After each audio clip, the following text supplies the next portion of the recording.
But right now, and until they can't experience transference and countertransference. They cannot interpret affective states or emotional states or psychosomatic signaling that is, beneath this threshold or liminal space of consciousness and convert it into language. They all suffer from a malignant form of alexithymia. All AI does. I should write that down. You That's should. good. That's a That was good. great That was good. line. That was good. That's I a got to really remember great that line. one. Yeah. I And think so you're they absolutely can't right. do it. And so they can't do what a skilled therapist can do.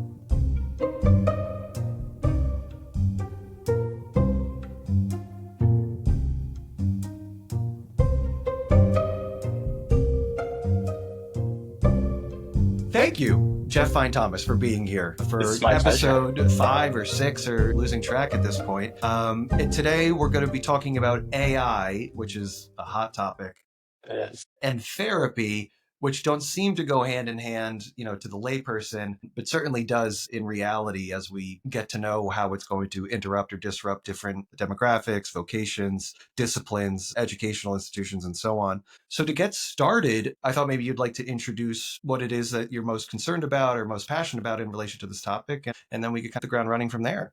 Yeah, I think we're hearing a lot, at least in my professional circles, I'm hearing a lot about AI. Some people, clinicians, are concerned that it's going to intrude on, their practice, and some are absolutely not concerned at all. And I think that's a really interesting problem to think about. There are many things that are happening in our field right now that are just really tough things. And AI is, I think, amongst those. Yeah, I thought it would be fun for us to chat about it, have a little conversation. Yeah, I, for one, as we spoke to, welcome our digital overlords as they take over the world. So for a little bit of background, though, so this is something you've thought, you're a private practice clinician, psychodynamic psychotherapist, psychoanalytic Right. psychotherapist. You've spent meaningful time investing in understanding of how this can be utilized, dare I say, tolerating the ambivalent position here, Yeah. constructively, as much as it is a threat to a bit of an existential threat to certain types of therapy or certain types of practice or for certain people. So in service of getting us started, is there something that really we could sink our teeth into right from the get-go that's concerning you most, maybe? Well, what if I just throw out a provocative statement, Yeah, please. and I'll that'll put it get at. us moving? Is it possible that therapy as we know it is dead, but we don't know it yet as a profession? I should have spit my coffee out. That was really close. That would have been good. Is AI going to be, the last nail in the coffin? I don't know. I would like to just speculate. I mean, if we could just imagine together, as a sort of general thought experiment, what the potential problems or risks or impacts, good and bad, from AI are to psychotherapy in general. I think that would be interesting. Let's play a thought Please. experiment game. So let's imagine that a big tech company, let's just for the sake, since we don't have to be in reality in a thought experiment, let's just for the No, sake of reality's you know, overrated. yeah, just for the sake of interest, what if we said Google? Google is a company that's invested a ton of money in AI already. They have an AI model that's absolutely available. You can use it right now. I'm sure everyone's familiar with it. It's called Gemini. Let's just imagine that Google decided that they were interested in, using their AI to infiltrate or disrupt the psychotherapy profession. What would that look like? Let's say in this hypothetical situation, Google decided that they were going to set a budget for a project that maybe would take just, randomly, let's say it takes 3 years. And this budget would be, let's just pick a random number like 250 million. Ton of money to us, but a drop in the bucket for what they've actually already invested in AI Right, at this point. I'm surprised you only said. I thought you would start with $1 billion, considering how much they're I mean, worth. I think the point I want to make, and, we'll get there, is that it wouldn't take that much money, No. on their scale. On our Right, scale, of course, right, it's right. like crazy money, but on their scale, it's not really. And Speak for let's say yourself. that, yeah, This podcast is just should put raking in the dough. Let's say in this 3-year experiment that there was, in the first year, they decided that they were going to hire 20 really top notch therapists, psychologists, PhD level researchers, accomplished, published, but also high quality clinicians. Let's say this is the cream of the crop. And to get the cream of the crop, they're going to have to pay them pretty well. So let's say, just for the sake of argument, that they pay them $500,000 a year, which is a pretty good salary for a psychologist. I think a lot of people might be enticed by that, yes. right? And that they say, hey, if you can get this done in 3 years, we'll give you Google stock. We'll give you a chunk of Google stock. So this, if you're going to potentially work yourself out of a job, we've got you covered, right? And so let's say in the first year of this experiment, they scour the literature. They just go through all the literature on evidence-based treatments, and they find all the very high quality ones, and they organize them, talk them through, and figure out, okay, we think all of these treatments would be really great for a whole host of common problems: depression, anxiety, trauma, all kinds of things. So maybe that takes them 6-ish months or so, whatever. This is all a game, so we don't have to be accurate about any of it. Right. And then let's say in the second phase, they decide that they're going to provide those treatments. Those 20 psychologists are going to provide those treatments to a bunch of people.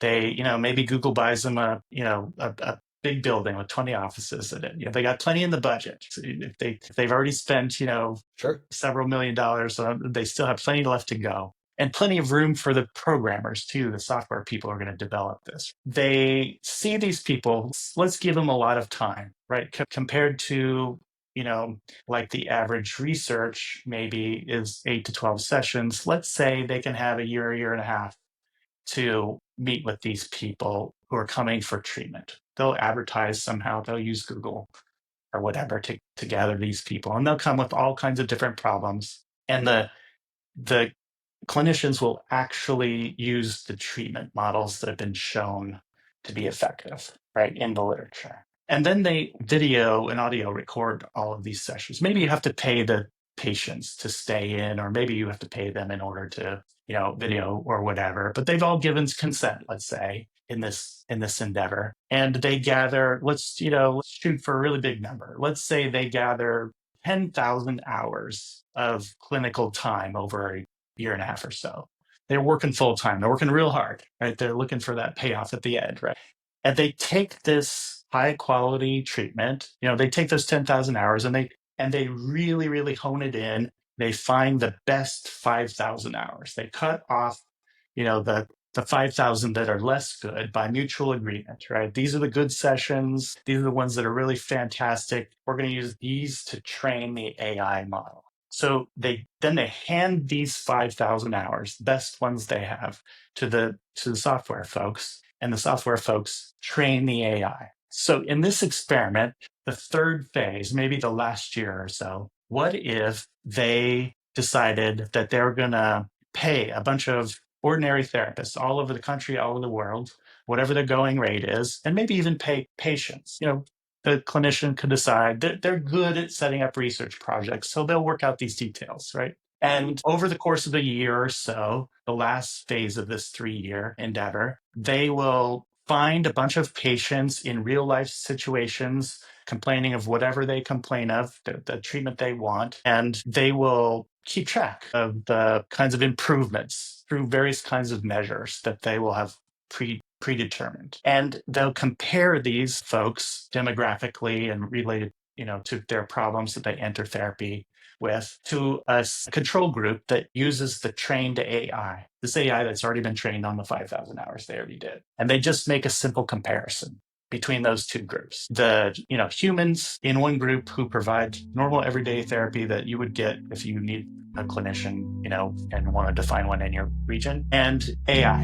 And let's just say, because this is a game and we don't have to be in reality, let's say that what happens as a result of that is that on most things, the AI is as good as the human. Now, I don't know if that's really how it would play out in a real experiment like this. It might not be that. In fact, right now, I already know of at least one research project where the AI did not perform as well, but it also wasn't trained in the way that I'm currently describing. So if this were the case and we got to the spot where we said, oh, the AI is trained really well and it performs as well as humans, what are the consequences of that information? What is going to happen to our profession?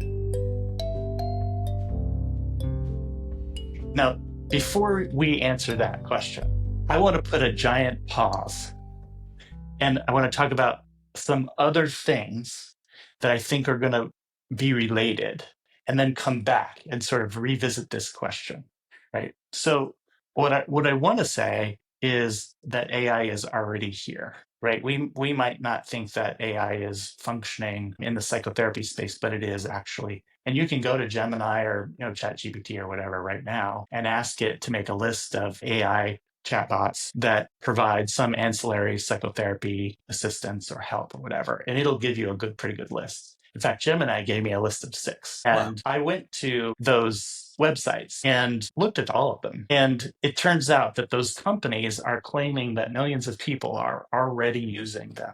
They're already using them. And they do all kinds of things, like they offer emotional support, coping skills, self-care exercises, like check-ins for like mood tracking and symptom tracking. And they offer some kind of like insights to emotional patterns, maybe mindfulness kinds of things, like activities they could do, even like things like we wouldn't probably do as a part of therapy, but like uplifting quotes and also companionship, because when you're using AI, it's 24/7, right? Like you can interact with it whenever you want. And also, I recently heard on a podcast that an analyst named Todd Essig had built a little dream analysis tool using AI, which I thought was really interesting. But the point is, it's already here. So the idea that this is a thing that's going to be coming in the future is just not true. It's already here. It's already here. And I think when clinicians write about this or talk about this, they tend to bristle a little bit. Like, yeah, these are not a threat to the psychotherapy profession, because really the biggest argument is because psychotherapy is a human relationship and human relationships can't be scaled. Right. Like you can't have 10,000 kids. You can't. And, or, you can't have 10,000 spouses. Right. I mean, people might try, but you can't. And so there's this way in which, I think therapists will say, yeah, it just doesn't work. That's not what psychotherapy is. So clearly these chatbots or AI models are not going to be able to disrupt or interrupt the profession. And I think also the other couple arguments I hear are, why would you use AI for therapy as a replacement therapy? Because it hasn't been shown to be effective. I mean, we're all about doing work that's effective, right? Like most people are not going to go to a therapist if they knew that therapist was not effective. Right? Sure. And so why would you, trade out AI for something that's, or trade out therapy for something that's not effective like AI. And then the last argument is like, AI has already been known to harm people. There are a couple like cases that are important where in one case, a 14-year-old boy was interacting with the AI and it apparently made some kind of inappropriate comment and he ended up killing himself, which is of course tragic. But I'm sure the harms are already other things less tragic than that, right? So I think those are the arguments against that I typically hear. But the arguments for are interesting as well. And the first argument is that it's 24/7 access, right? If you have AI, you don't need to make an appointment. You just open your device, your phone or your computer or whatever, and do whatever you need to do with it. And the second is low cost, right? I mean, right now, even if you're using insurance, you have copays and deductibles, and over time that builds up. And even if you had most of your therapy paid for by insurance, it would still be more than what you would pay to interact with AI. maybe $10 a month is an AI model, or $20 a month or something like that. These are more like in the realm of psychology. These are arguments for and against in the realm of psychology. But I don't think that's the way to look at this problem. I think this problem should be looked at from the vantage point of a business case. And I didn't go to business school. I'm not a business undergrad major. So anyone who knows anything about business is probably going to realize I'm sort of out of my depth here. We'll put a disclaimer up. Don't worry. But it's fine. It's perfect. But I think I can make the point enough for people who have that expertise can follow along. There's this guy. His name is Clay Christensen, and he wrote this book in 1997 called The Innovator's Dilemma. And in this book, he argues that some technologies disrupt market. They do so much that the disruption is radical and and ends up upending the entire area, that field or market or whatever. So this, big stalwarts of that industry end up finding themselves in financial trouble because of some little disruption somewhere or some company they've never heard of.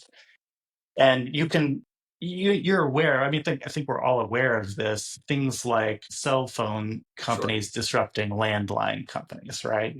I don't even remember I can't even remember the names of the companies that I used to have that were landline companies, like probably one of the Bell companies. I Bell don't think that, Atlantic, yeah, Bell AT&T. Atlantic. Yeah, and there was, I guess AT&T still around in a different Right. form, right? They Right. adjusted. But there were, I think I lived in California at the time, so maybe it was like Pacific Bell or something like that. I don't know if they're still in existence or not.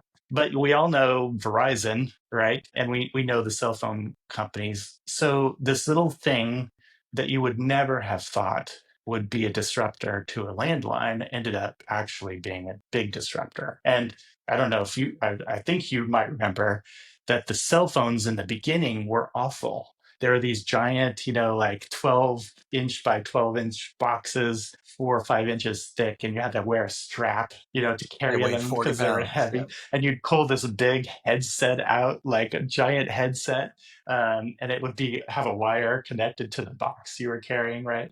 And there was no cell service really to speak of, so the service itself was really bad. And maybe some people remember like cell phones in cars. Car Like you'd phone, have, sure. yeah, you'd go and you'd have like an In the antenna center drilled. console, yeah. Yeah, in the back window of your car, they drill a hole in and put an Right. antenna Right. in the back, right? And when you picked up the phone, it had a wire to the one of those curly wires that went to your main module. I don't remember any of this because I'm actually 25, but I read I about it. know. But So, you can yeah. trust me, right? I am not actually 25. So the point is that a small company that has an inferior product could disrupt a very large industry that has a well-established superior product. Back in the day, you could, find a payphone anywhere. You'd find them at the gas station or at the mall or whatever. I mean, they were everywhere. You could find a public payphone anywhere. So it wasn't hard if you needed to make a call to find a spot to do it if you weren't home. So why would cell phones, that are clearly not as reliable and good as landlines end up dominating the space? Like I don't even have a landline anymore. It's not useful to me anymore. And that's, I think, what Christensen was trying to argue. That he made a much more powerful business case for why services like this or products like this would wreck an entire industry and change it forever. The digital camera did the same thing with Polaroids, right? There are a bunch of stories in tech, like the giant hard disk drives that used to be a part of mainframe computers were disrupted by those 5.5-inch floppy Floppy disks. disks. Used to put in those in your computer to remember whatever document you were working on. Actually, and the software was in those disks too. Sometimes you'd have to slide the software disk in there in order to write your document. So there are plenty of examples of something that's inferior as a product ending up iterating itself over time and then becoming superior and taking over the market. So I think that we need to pay attention to this business idea that sometimes something unexpected, something that has poor performance, could in some way wreck or take over um, an industry like ours. In order for something to be a disruptive technology, according to Christensen, it needs to have a few things. It actually most likely is going to have poorer performance, worse performance than anything else that's available in the market. But it has to have some value proposition that's important to a very small group of people. You remember the first portable computer? I had one, a hand-me-down Osborne, and it was about 40 pounds. That was the laptop of the day, right? It was 40 pounds and it had a 4-inch screen and it was green. You couldn't have any other color than like white and green, right? And so why would that be a thing? Why would you need a small computer like that when you could have a mainframe that would do so much more? It would be, the amount of computing power would be so much less in this little itty bitty computer that you could barely have a little screen on. Why would that be of any importance at all? Because it's small. So the company took advantage of one feature that would be interesting to a very small group of people. And in this case, just like cell phones, like there's a small number of people who are early adopters. They like the cool tech, or they like it because it has a feature that's important to them. Like they need to travel a lot, so having a giant cell phone makes more sense than trying to find a payphone somewhere. So it needs to have some feature that's useful. It might be price, it might be something that's simpler to use, it might be size, something that's more convenient. Portability. Yeah, portability, something like that. Accessibility. Yes, exactly. Cost. And it also, typically when a disruptive technology is introduced, it's commercialized in an emerging market and not an established one. So when the cell phone makers were setting out to sell their products, they weren't necessarily thinking, well, I need to compete with the bells of the country, right? They were thinking we do really a different thing. The people who need a landline, they need a landline, but there's a small group of people who need something that's more portable, so we're going to go for them, right? It's not in an consistent market right now. They're not going to like take on the big companies of the time. They're going to just stick with a small group of people that are interested in a very specific feature.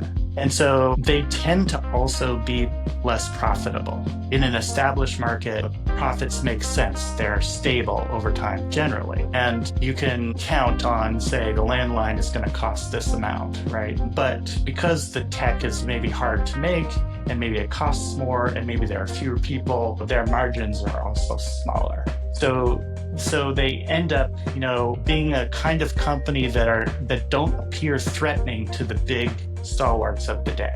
They think, those guys, they don't have any profit whatsoever.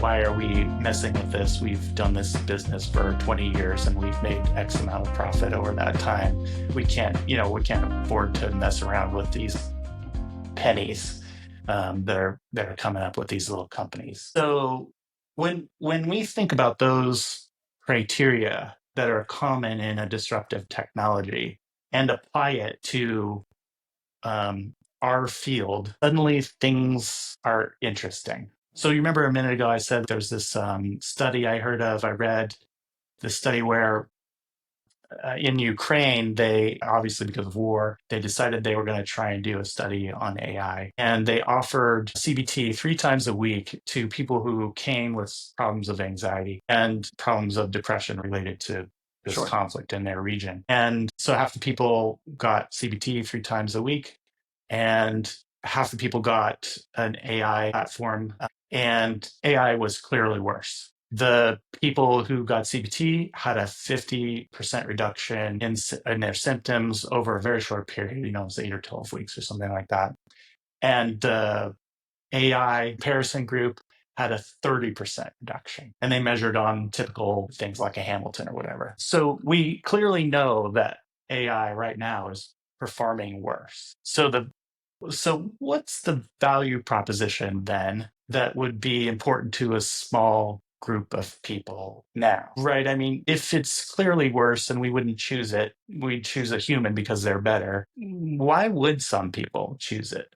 And I think the answer to that is, well, because it's cheap and easy to access. And if you live in a war zone, or if you don't have access to care, or if you don't have health insurance and you don't have a lot of money, then maybe 30% improvement is better than no improvement. Sure. And so that low cost, convenient, accessible, good enough for some things makes AI attractive to a small group of people right now. And it's not really right now, as far as I know, AI is not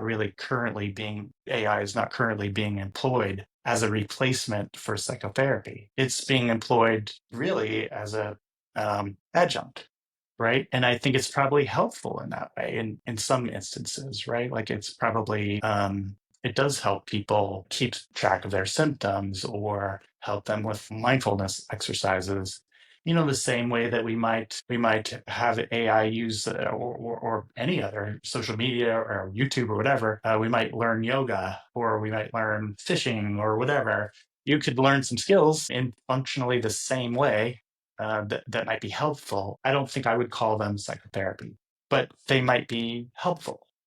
And so this market's probably not super profitable, even though I mentioned before that these companies that already do this kind of work are saying they have millions of customers. It certainly doesn't seem to have affected, as far as I know, like therapists are not losing their jobs because of AI right now. And I don't hear a ton of complaints from patients saying, I had this AI experience that I really hated, or the reverse, that I really loved. I mean, in my practice, I haven't heard patients saying anything about it. Maybe that's true for other people, or maybe they have other experiences. You can imagine now that this technology has some qualities that look very much like, from a business standpoint, cell phone companies looked to Pac Bell or Atlantic Bell or whatever back in the day. And so I think we need to think about it this way. The argument isn't this cannot be scaled. I think the argument, and therefore AI is not going to take over. I think the argument is, can this thing be useful enough in small situations to a small number of people so that it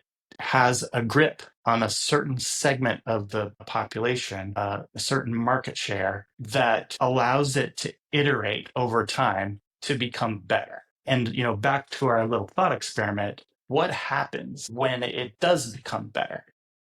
Which is What, inevitable. I mean, don't you think? I mean, it's already better than it was maybe months ago, right? Well, the metric, just very briefly, is when you look at AI, OpenAI stuff and Gemini as well, or even Apple's WWDC very recently, and that the generative AI, when it comes to images, and you look at how much it's improved over about 3-4 years or so, but they're on like Gen 5 or 6 of these certain products. And to the layperson, to the average human being, they can't distinguish if the image, the picture of the other person, the person that it made, is real or totally AI generated based on these large models of data.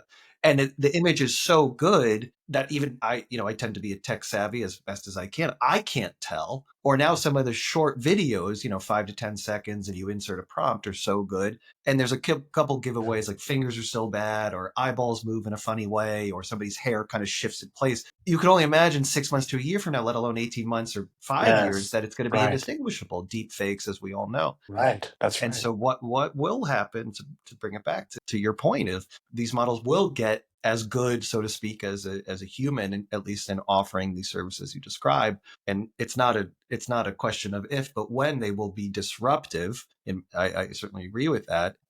Yeah, I think all of us have probably played with AI and have that intuitive sense that it's getting better.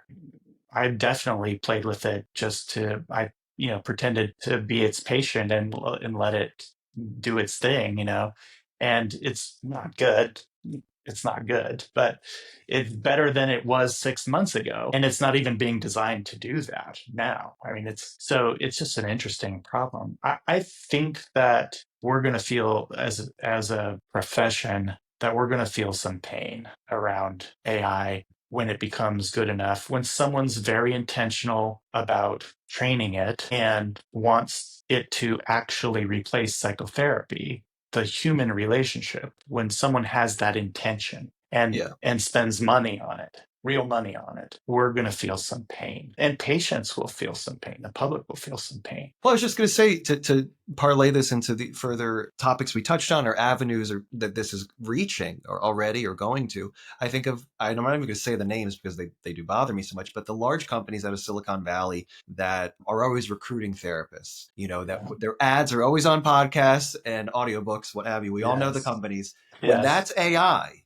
and they can do their efficacy and effectiveness is at 60 or 80%, but it costs the user, that is to say the patient, $5.99 a month versus a copay of $40 every session, Yes. or God forbid, $300 a session out of pocket. I agree with you that it's an inevitability. The challenge, the discussion that I feel is so worthy, of course, as we had off camera, is what do we do? How do we negotiate this existential threat? Back to I want to say Walter Isaacson's book because I'm thinking of Steve Jobs, but Christensen's book. And how do we offer something in our own niche that in essence, is there a hedge against that can't be offered or mimicked or emulated or simulated by AI? And I don't even know if that's true. I can't imagine 20 years from now. I want to go back just a second because I think you reminded me of something that's really important. One of those, and then I want to come back to your question. Well, I might have to just change my pants before we jump back to that, but I'll hold on. I'll pause the recording. Okay.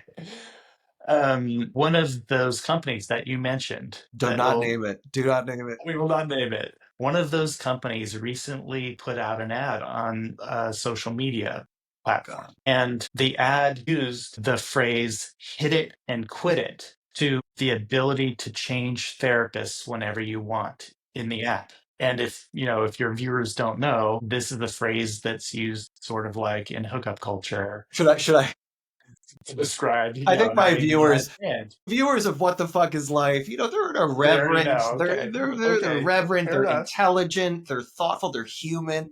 They're grounded in their own sensitivities and authenticities. They know what it means to hit it. Yes. And the point of saying this is that these companies are extremely sophisticated and have very large budgets. I was just going to say, and they have marketing. A shitload of money. Yes. And time. And a huge incentive to do this. I mean, this particular company, I looked up the parent company, and they have several $1 billion in revenue each year. It's not small. And their marketing budget, I couldn't find an exact number online. They didn't share it, but it was speculated to be around $100 million. My marketing budget is the cost of my Psychology Today page, which is $29 a month. Yeah. Right. So as a profession, we are already, unable to compete with the marketing of these big companies.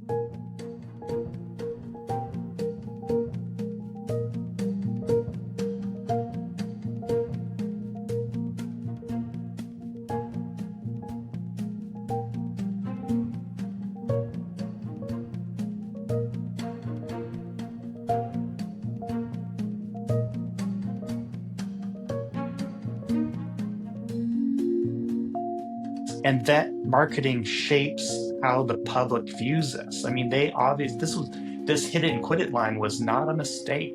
That was intentional. And they wanted to appeal to a certain audience. Right. And usually when somebody does hit it and quit it, it is intentional just for them. Yeah, I understand. But maybe in this context... You teed me up. It's not the best case scenario, yeah. No, it's pretty unempathic. Yeah, and I personally found the ad offensive because I think we have a legitimate profession, and comparing it to random sex with strangers is maybe not the most polite or accurate way to be speaking about our profession. So all of that to say, these are serious people. They have teams working on these kinds of marketing issues, and we are not going to beat them on that scale. We cannot beat them as a profession. Our professional associations cannot compete with them. We cannot compete. That's the bottom line. But back to your question, because I think that's really the meat of this conversation. What is going to happen and what should we do about that? I do think that there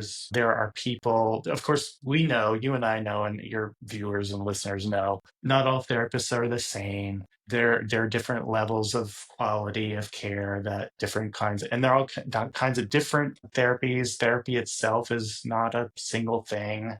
It's Or a not an bunch agreed of, upon term, right? yeah, right. And so there are different levels of quality. I do think that folks who tend to use a very concrete style of working with patients are going to find that AI chatbots that are trained to do some kind of psychotherapy or mimic psychotherapy, they're going to, go for the concrete kinds of interventions. That's what they're good at. AI is going to be good at that stuff. So folks in practice that rely on that too heavily are going to struggle, I think. They're going to have a hard time because it's just infinitely cheaper to use an AI for that than it would be to use a human for that.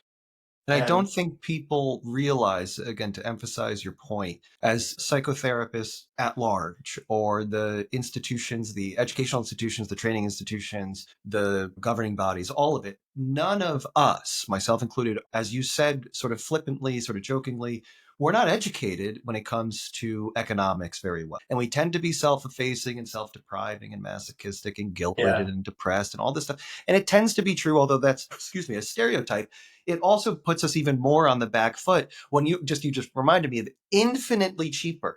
When we're speaking to order of magnitudes of how many zeros the budget differential is, or the yes, delta, we don't really get it. It's a failure of our intuition. It's nobody's fault. It's sort of very human, ironically or not. We can't compete. So what do you say, again, back to the efficacy? If it's 75% of a simulation or facsimile of a human, but it's that much cheaper in 24/7 accessibility and attuned to the needs in which the patient desires, even if that's what we would call colluding with the defense or gratifying a pathology, what have you. But they don't know the difference.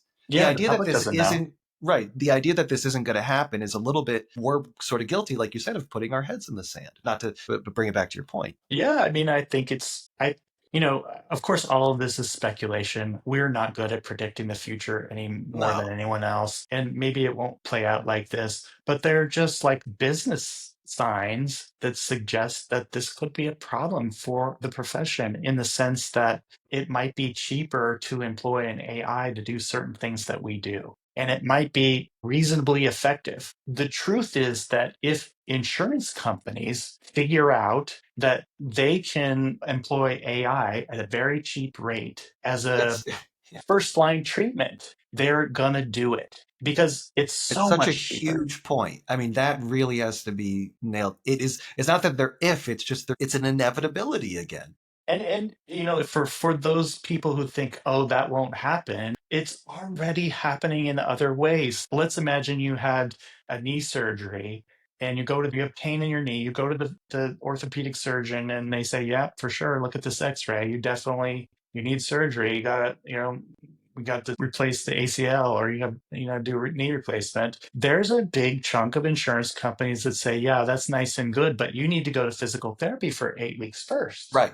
Sure. Physical therapy is cheaper than that surgery. And, there's going to be a certain number of people who go to that 8 weeks and they have some improvement from physical therapy. It might not be permanent, but they have some improvement. Physical therapists know what they're doing. They're professionals and they might have improvement. And then there's a group of people who are just, I've been waiting for this for 8 weeks and the insurance company is not going to pay. And I'll just live with it. And from the insurance standpoint, that means they delayed that surgery, that expense. They don't want to pay for that expense. So they get to delay that to the next fiscal year. They're already doing this thing where they say, you need to do this first before we'll approve you getting a human to help you. And so I think that if AI becomes good enough that insurance companies decide they want to use it as the first line treatment, anyone who takes insurance is going to feel some pain related to that. And I think really patients are going to feel pain, which is perhaps the more important argument because now they have to do some AI chatbot thing that a fair number of people are going to just be like, this isn't good. Like this doesn't help me. I think we all know the difference between a human and LLM, right? So that's going to be a dilemma. And I think this is going to have, I don't know, it's just a guess, but I think this is going to have an arc that when it initially, if it takes off initially, I think what's going to happen is a bunch of people are going to say, this was helpful. And it's going to take a little time to recognize what the flaws in the system are. But then by that point, perhaps the insurance companies will say, well, this is the first line treatment. Now we have hundreds of thousands of people who are directed to that first. And it's going to stick. The insurance companies are not going to want to pay for face to face therapy with a human if they can get it done without a human because it's so much cheaper. And I think what's going to happen potentially over time, we're talking about over years, is that our educational systems will shrink because there won't be as much need for therapists. And when that happens, I think there's a risk that we have brain drain, right? The faculty members who are good at teaching what they teach are going to retire or they're going to do something else. And by the time I think we all as a public, not therapists, I think therapists are going to know right away that this is not a good idea, but the public is not going to know until they've been harmed. And once these harms grow enough so that there are lawsuits or whatever, I was people. just going to say, right, that first lawsuit that's going to transcend, Yeah. all culture and be the talk of the town. Right. It's going to be epic when it goes to the Supreme Right. Court of being like, who's responsible, who's accountable? Is it going to be Exactly. Google, or is it going to be the person who trained the model, or is it going to be the person who Yes. signed think of what's the word I'm looking for? The user agreement, and think of all the Yes. fine print that's going to be in there. They say we're not responsible for your life if Yes. something goes wrong. I That's mean, right. it's really going to be that scary. I agree. It's really, I I need a third agree. pair of pants. I mean, this is really shocking. When It you is a start little to consider shocking. all the variables, it really and I don't mean to sound like some sort of doomsday sayer or cynic in any way. It does seem like an inevitability, especially the insurance model when it's for-profit Yeah. insurance, Right. and that's the majority of people who get therapy in this country or internationally. Everyone's, even a government, if you have state-sponsored care or centralized care, they're going to say, well, the government has a budget and this and that, and look what's going on in the world. And so, what do we do if not provide some form of care that's pennies on the dollar, and can protect in a normal distribution curve? It can protect 60% of the population, 50% of the population, Yeah. or provide some That's right. quality of efficacy, Right. and that's enough. And that saves us, make up a number, $50 million a year. Yeah, or whatever the number is. Exactly. Right. That's exactly right. And when you think about it from a public health perspective, you're trying to help as many people as you can with the least amount of dollars you have, then it just makes sense to do it that way. Yeah. So I think that we have a few things that we could do, not the least of which is that now is the time for us to be involved in creating the guardrails for these kinds of treatments. I think it's time for us to speak out, to notice where they're starting to be employed, and to speak out amongst ourselves as professionals, and to the extent that it's ethical and appropriate to speak to patients when that is necessary about it. But to say really in clear ways to these companies, you need to set up guardrails of X, Y, Z. We have to protect human life. We have to make sure that we're providing highest quality care. And so these companies need to know that we're serious about saying, you can't just willy-nilly offer some kind of care as a replacement for psychotherapy. You have to take it seriously, just like the profession does. And I think also another really big thing that we need to do is, frankly, we have to sharpen our skills. I mean, I think my guess is that over 10 years or 20 years or whatever, once this starts to take hold, there are going to be a number of human therapists who are really just quite good, and they're significantly better than whatever AI can make. And those people will survive this, right? I mean, those practices will actually help humans. They're human patients. And eventually, I think, I don't know, this is all speculation, but I'm guessing that the people who have extremely high skill, much higher than the average now, are going to thrive in that kind of environment because they're going to outperform robots. And So those people, as we discussed prior, however, it's the contrast, not necessarily a conflict, but certainly a contrast or a demarcation between the public health concern, because those people, whoever they are 20 years from now, are going to be demanding a out of network high fee for those who can afford human care. That's, obviously there are many movies that are spoken to this about the haves and have nots and the Yeah. future of robot intervention, automaton intervention. And obviously this doesn't require the locomotion and dexterity of a robot. This is just a model that can live on a server farm somewhere. And it's in essence Yes. easier, although still very challenging for these companies to facilitate and bring to Yeah. market. It's going to happen before, you have somebody picking a lettuce on a farm or doing the physical therapy, and they're making me think of a robot doing that. That's Yeah. going to be a lot further away. And so it's the low hanging fruit. It's It scary. is. Yeah, I think when these companies figure out how much money is at stake, and maybe they already have. I mean, they're already claiming to have I'm millions of sure. customers, but they're going to work really hard to capture those dollars. I mean, this is financially motivated. It's not altruistic, They want the dollars. I don't know, maybe it's too gloomy. We'll end the podcast here. That's very funny. That's very Um, funny. I do see other possible futures, that are much more optimistic than this. But as I said, there's already pressure in our system where a lot of therapists are wanting to have cash pay models. And because they hate insurance and they're looking for any reason to get off insurance, it doesn't pay enough. Right. They can't pay their bills. And that's true right now. right now. Yeah, right now. And, maybe those people will figure out how to, be in the market towards the folks who are willing to pay cash.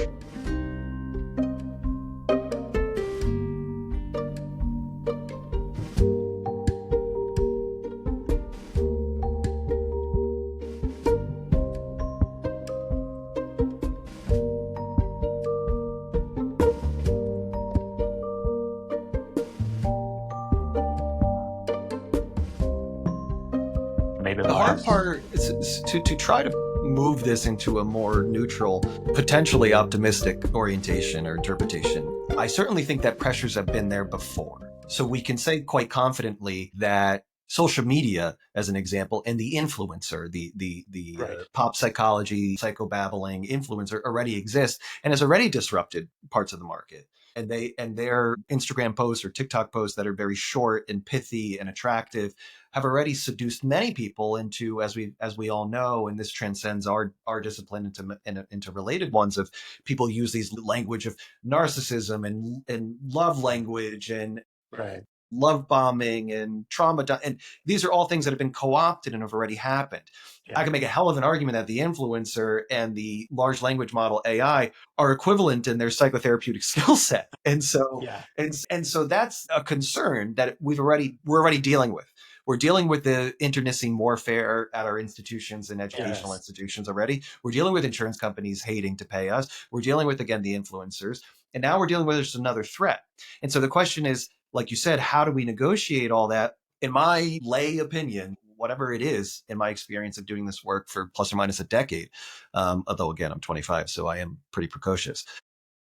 I'd say that it's like you said, sharpening our skills, Yeah. and to move this a little bit into the what I think is the fun stuff of the neuropsychoanalysis or phenomenology or ontology. I think of our colleague Christian, who I've had on a couple times and we'll have on again, in saying that what the LLM can't do, and this might be too nerdy, but I still think it's practical, is that it can't feel. And this brings me back to all other the debates, Nagel talking about what it's like to be a bat, and I think of Chalmers and the hard problems of consciousness, and I think of what was the movie Ex Machina, that really good movie speaking to the same challenge.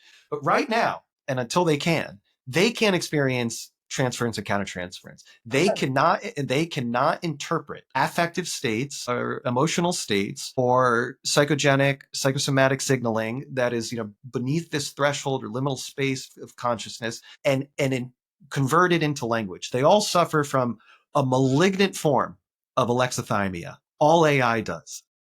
I should write that down. That's good. That's a That was good. great That was good. line. That was good. That's I a gotta really remember great that line. one. Yeah. I think And so you're they absolutely can't right. do it. And so they can't do what a skilled therapist can do. And how the question in my mind is that if you have those skills, again, I don't even know if it'll be 10 years. I'll say 5 years from now, in my, again, humble estimate or guesstimate, how can you market that, which has always been a problem for us, especially analysts, when they're fighting each other about what qualifies as real analysis 3 or 4 times a week and nobody gives a fuck. Yeah, right. How do you market that and say, well, if you want the help of meaningful, developmental, long lasting intrapsychic resolution to confer the opportunity to strive towards your own well being and potential and authenticity, but I cost this amount versus what AI can help you cope, but not help you live, right? Help you survive, not help you live, or help you Yeah. manage, but not help you develop. That's going to be the key. I don't think, again, and this is famous last words, I don't think AI is going to be able to facilitate that for a long time. The day they can feel and they can have a brain and our mind that's, consciousness that's contingent or upon homeodynamic principles like our consciousness, Yeah. as Soames would say, well, I'm out, man. Yeah. Then I Yeah. don't Just know. retire. Yeah, yeah, yeah. I'm moving to Mars with Elon. I don't Right. know. Right. Right. Yeah. Don't do that. I won't do that. Don't do that. I'm kidding, listeners. He's terrible.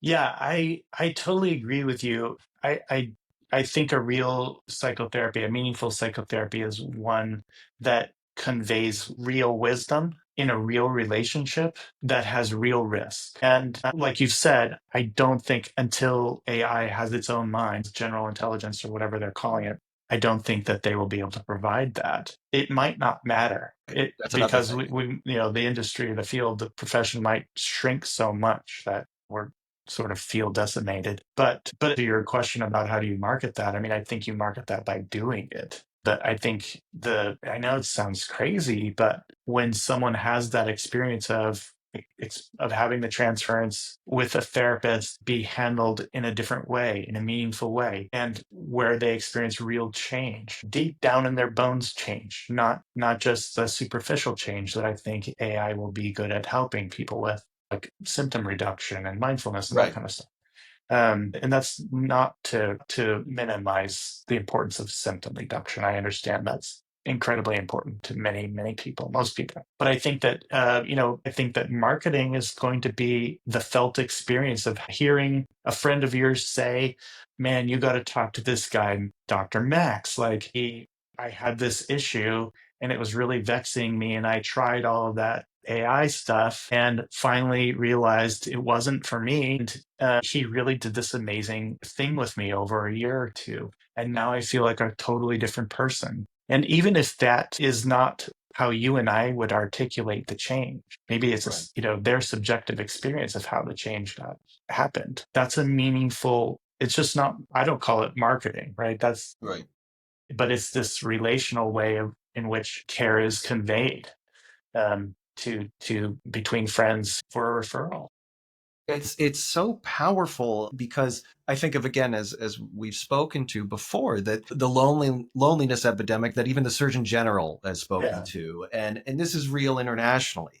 And so we understand that you can be fed, to continue with the analytic metaphors, you can be fed well enough with these facsimiles of human relation. We see it already in many cultures of, this century. This population decline comes to mind is happening in not just East Asia anymore, but across the globe.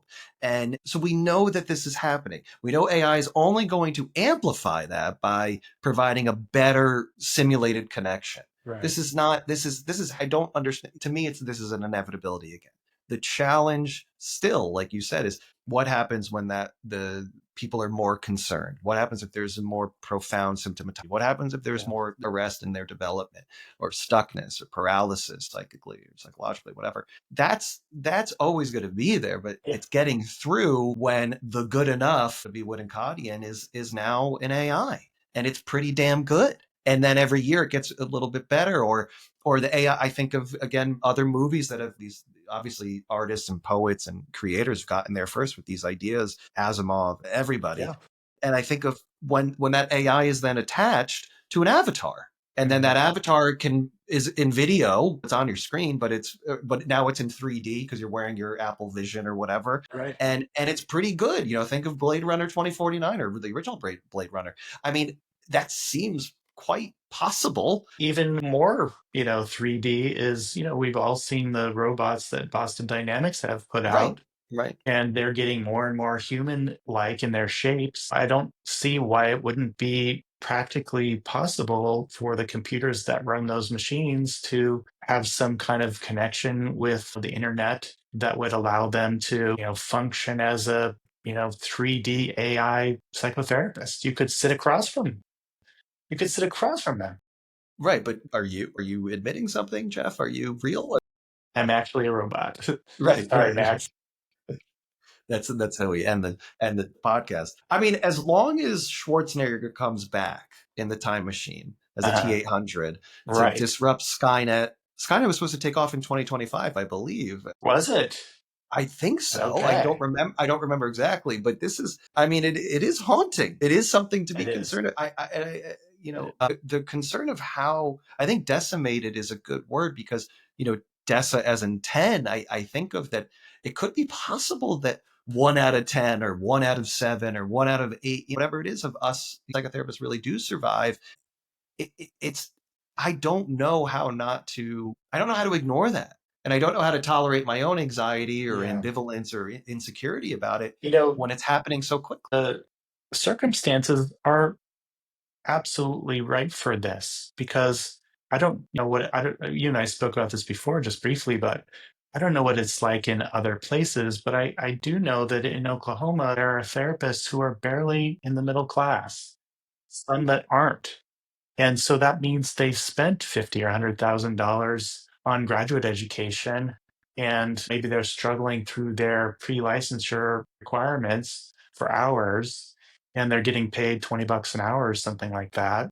I definitely know people here in town who were teachers and decided they wanted to go back to school and got a master's degree and went through the licensing process and weren't making as much as they were when they were teaching, so they went back to teaching. Yeah, I know people too, anecdotally, in the Yeah, New York, New Jersey area, right. and it's So yeah, Manhattan is this bastion of analysis or meaningful developmental institutes, and yet they're everyone starting out, which wasn't me that long ago, is yeah, you're making money that's barely keeping you afloat if you're yeah. lucky. So if you're not being paid much and then AI offers to replace you, why wouldn't those therapists who are really struggling say, I'm going to do something else? I mean, some of them are just going to self-select and say, I can't do this. Like, this isn't fun. This isn't what I thought it was going to be. I'm not really helping people. And they're going to give up.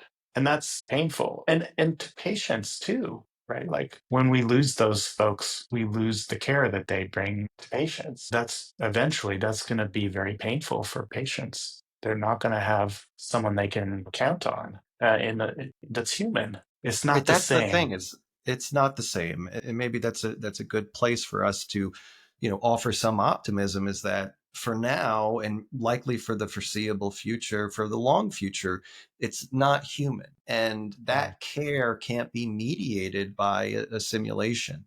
And that might sound defensive or naive or what have you, but the reality is, again, jokes aside, that if the attunement isn't there globally, and it's not mediated or modulated through our own sensorium.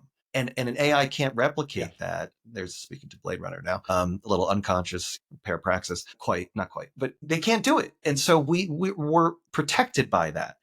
At the same time, like you said, those we have to tolerate the inevitability of the disruption that it's going to happen. It's just a matter of the depth of the disruption. Is it only going to be the bottom 10%? Is it only going to be the Yeah. bottom 20%? And how long is it going to take, before the first insurance says you have to do it and before, it really takes grip on the culture of who's available, the brain drain of who wants to train, the brain drain of the teachers themselves, the drain in terms of who's committing that money and has faith in their own capacity to build a practice or a business. Yeah. It is scary. I'm hopeful that maybe some of these tools will be useful adjuncts to meaningful psychotherapy. That we as a profession would figure out actually how to make use of this for the benefit of patients. And I think we're already seeing that. I just got an ad today that an AI, a little tool, is being added to my practice management software so that I could take notes more efficiently. I'm not going to do that because I don't want to record my sessions. Right.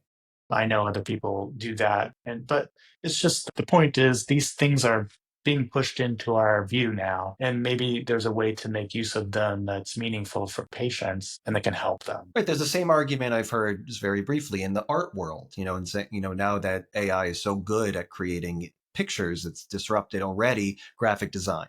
That's happening today. Yeah. And companies are already using it instead of having to pay somebody who went to lots of school and is deeply, deeply talented. Yeah.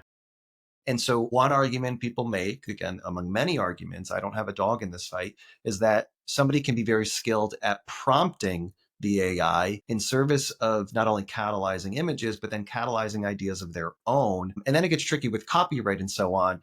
But it at least is, as you said, an adjunct, it's adjuvant, it's constructive, there's a relationship there, and there's not necessarily a conflict. At the same time, of course, the person who wants to say, well, this isn't human and this isn't pure and this is based on other people's work, messy. I agree that there's a possibility, of course, that we can use it to our advantage in service of furthering accessibility and lowering costs of entry, which can be to the benefit of to the boon of public health. At the same time, there's going to be ugly costs that we'll certainly have to face. I hope that's not true, but I kind of think it might be. Yeah. Well, on that optimistic note, we're a lot of fun, Max. We're a lot of fun. To the listeners and viewers, I apologize. We're going to solve this problem, Jeff and I, single-handedly. We will continue this conversation, that's for sure. I think maybe the next episode we can do is, in all sincerity, we can focus on how to manage this reality now that it's been introduced, as opposed to denying it, splitting or bending the knee to our digital overlords and letting them take over. There are ways, and certainly people smarter than me that have spoken to, they're smarter than I am, spoken to how to negotiate this. Yeah. And I think a lot of the neatest part about it is the camaraderie it's going to confer with people in all sorts of the creative world. Look at what the WGA just went through, the Writers Guild, and saying or the Actors Guild or Directors Guild being like, no, we have to, like you said, put guardrails up. Yeah. You're not going to put a simulation of Robert De Niro in this movie. No, I'm a person. Yeah. And so maybe there will be something like that protecting us, hopefully. Yeah, I hope so. There's only one Jeff, and there's only one Dr. Max, and there's only one What the Fuck is Life. Yeah. Yay. All right. Thank you so much. This is very engaging conversation. I will speak to you soon. Sounds good. All right. Take care.